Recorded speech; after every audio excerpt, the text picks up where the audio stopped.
여러분 안녕하십니까? 뉴스투데이 제주입니다.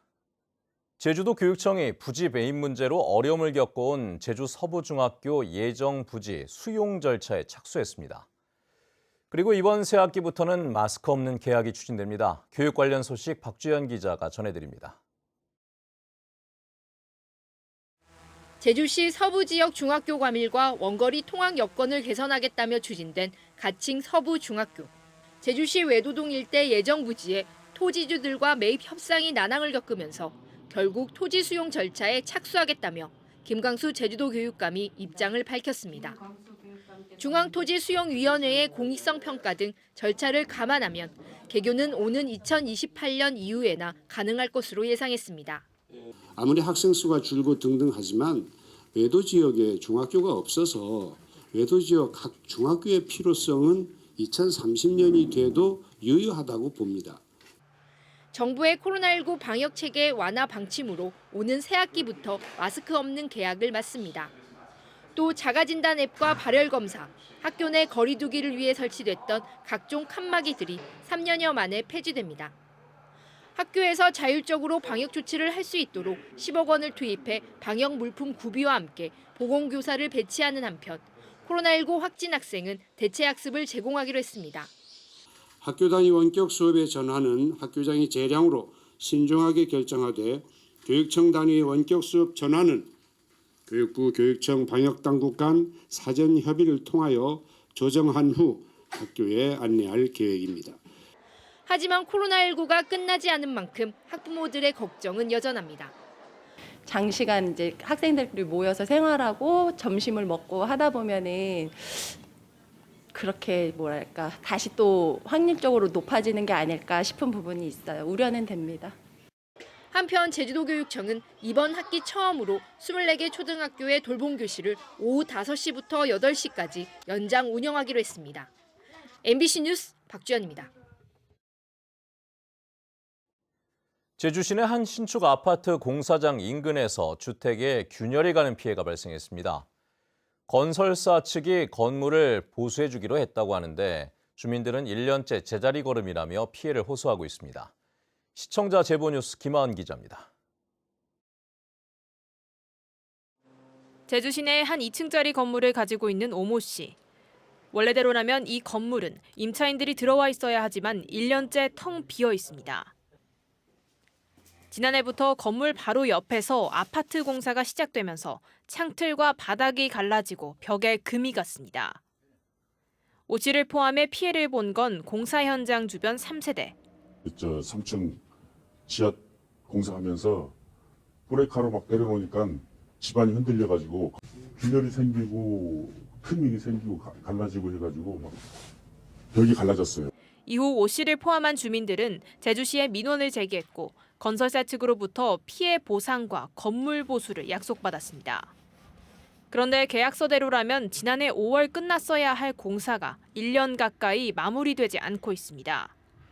공사가 마무리되지 않은 채 현장에는 여기저기 공사 자재들이 널브러져 있습니다. 피해 주민들은 그나마 진행된 공사도 엉망진창이어서 사실상 새로 공사를 해야 하는 상황이라고 주장합니다. 바닥에 하수 구멍도 다 막아버리고 온수 수도도 사용 못하게 없어요. 막아버려요. 공사를 어떤 식으로 했는지. 그러는 사이 해당 아파트는 준공이 됐고 이미 분양에 들어갔습니다. 말씀드렸듯이 그 합의서 내용을 바탕으로 우리가 그거를 강제적으로 이행을 요구할 수 있는 법적 근거가 없어서 건설사 측은 피해자 측 요구 사항이 많아 공사가 늦어질 수밖에 없었다면서 빠른 시일 내에 공사를 마무리하겠다고 밝혔습니다. 하지만 이 같은 분쟁을 조정할 방법도 마땅치 않은 상황이어서 피해는 계속해서 이어지고 있습니다. MBC 뉴스 김하은입니다. 최근 국민의힘 태영호 의원 발언 파문으로 4.3 흔들기 우려가 점점 높아지고 있는데요. 75주년을 맞는 4.3 희생자 추념식에 윤석열 대통령이 직접 참석해 4.3 해결의 의지를 보여줘야 한다는 목소리가 커지고 있습니다. 송원일 기자입니다. 당선인 신분으로는 처음 4.3 추념식을 찾았던 윤석열 대통령. 희생자와 유족들의 온전한 명예회복을 위해 노력하겠다고 밝혔습니다. 무고한 희생자들 국민과 함께 따뜻하게 보듬고 아픔을 나누는 일은 자유와 인권이라는 보편적 가치를 지향하는 자유민주주의 국가의 당연한 의무입니다. 그러나 지난해 말부터 과거사 위원장과 4.3 중앙위원 인선 논란에다 역사 교과서에서 4.3 삭제 등이 잇따르면서 지역 사회의 우려는 깊어졌습니다. 여기에다 최근 국민의힘 최고위원 후보인 태영호 의원의 4.3 김일성 지시 발언으로 파문은 확산되고 있는 상황.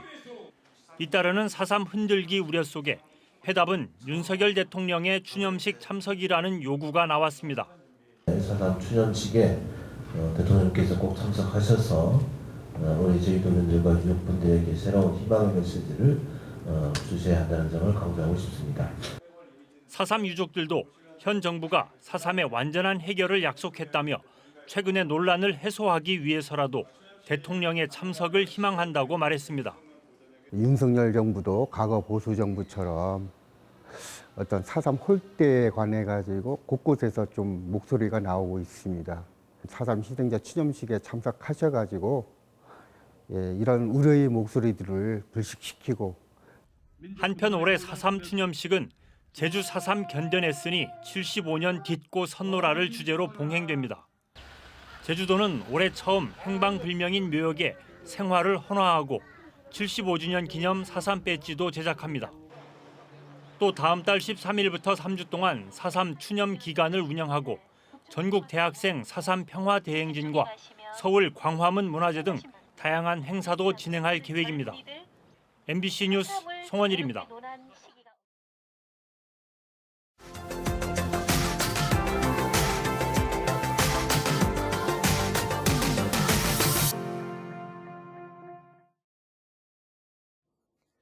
최근 지역에서 휴가를 보내며 일도 하는 워케이션 사업이 활발하게 이루어지면서 지자체의 유치전도 치열해지고 있는데요.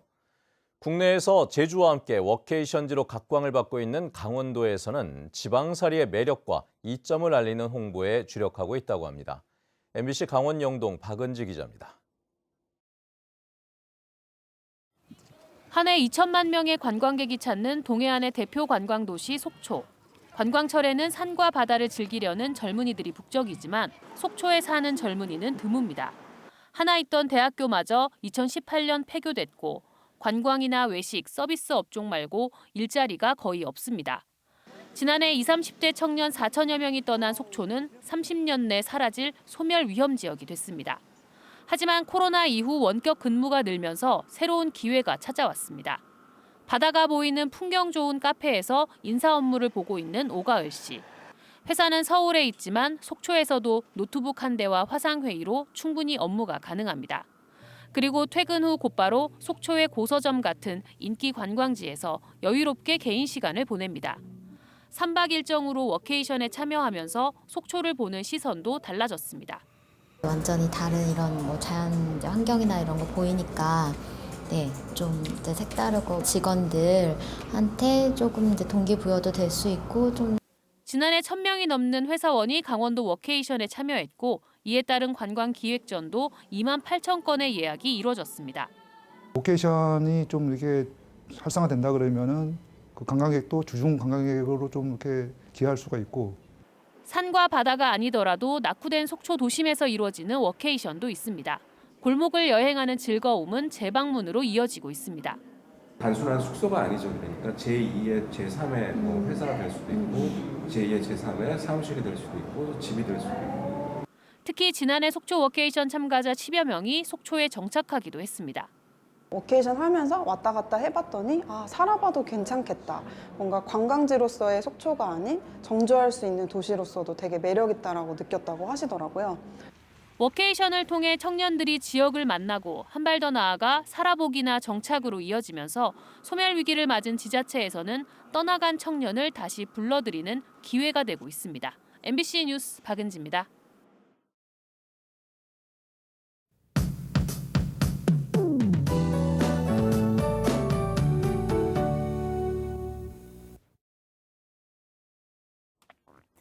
네, 금요일 아침도 하늘 표정이 흐립니다. 기압골의 영향으로 아침까지는 비가 가끔 오겠는데요.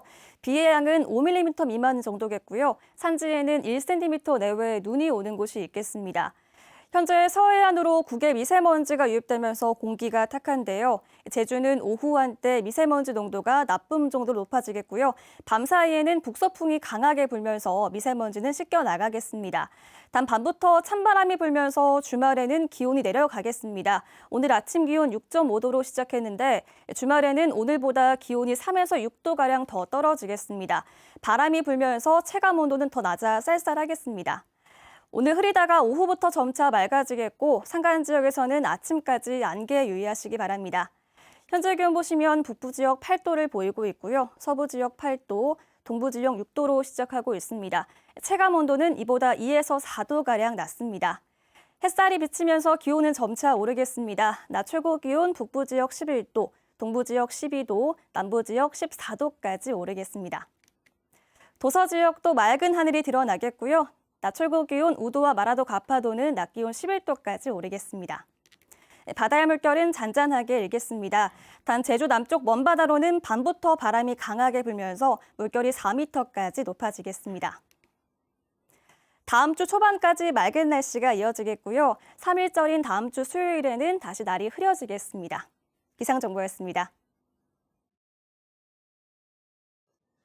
서귀포 송악산 일대를 도립공원으로 지정하자는 방안이 제시됐습니다. 제주도가 공개한 지속가능한 송악산 관리와 지역 상생 방안 용역 최종 보고서에 따르면 토지주의 경제 활동을 제한하는 문화재 지정 대신 마라도 해양 도립공원을 확대 지정하는 방안이 적합하다고 제안했습니다. 논란이 됐던 송악산 정상에 전망대와 스카이워크를 설치하는 방안은 제외됐고 세계 지질공원센터 유치와 야간 관광 활성화를 위한 특수 조명 설치 등이 지역 상생 방안으로 제시됐습니다. 한국관광공사와 공항공사, 제주관광공사와 제주도관광협회가 제주관광 활성화와 국내외 관광객 유치 확대를 위한 업무 협약을 맺었습니다.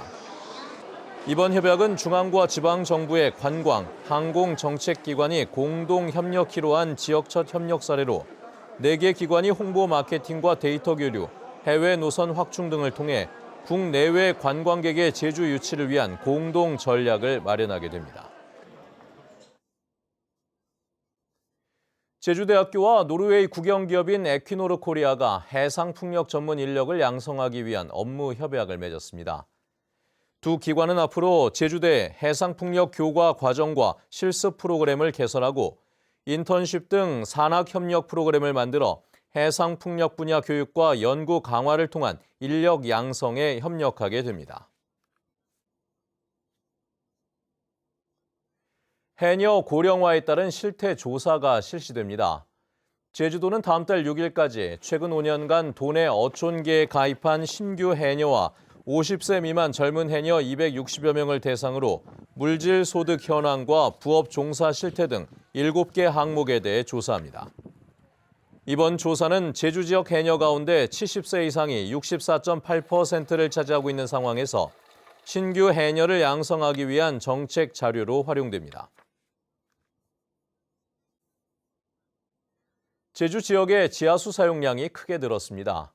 제주도에 따르면 지난해 월 평균 지하수 사용량은 2,100만여 톤으로 재작년보다 174만 톤, 8.7% 증가했습니다. 부문별로는 생활용이 124만여 톤으로 가장 많았고 농업용이 907만 톤으로 전체 사용량의 42%에 달했습니다. 제주도는 민선 8기 일자리 관리 전담팀 회의를 열고 오는 2026년까지 상장기업 유치와 창업기업 지원 등을 통해 일자리 2만 1,000여 개를 새로 만들기로 했습니다. 또 청년과 여성 취업 지원 프로그램을 운영하고 일자리 혁신위원회를 통해 취업과 고용 정책을 조율하며 일자리 정보 등을 제공하기로 했습니다.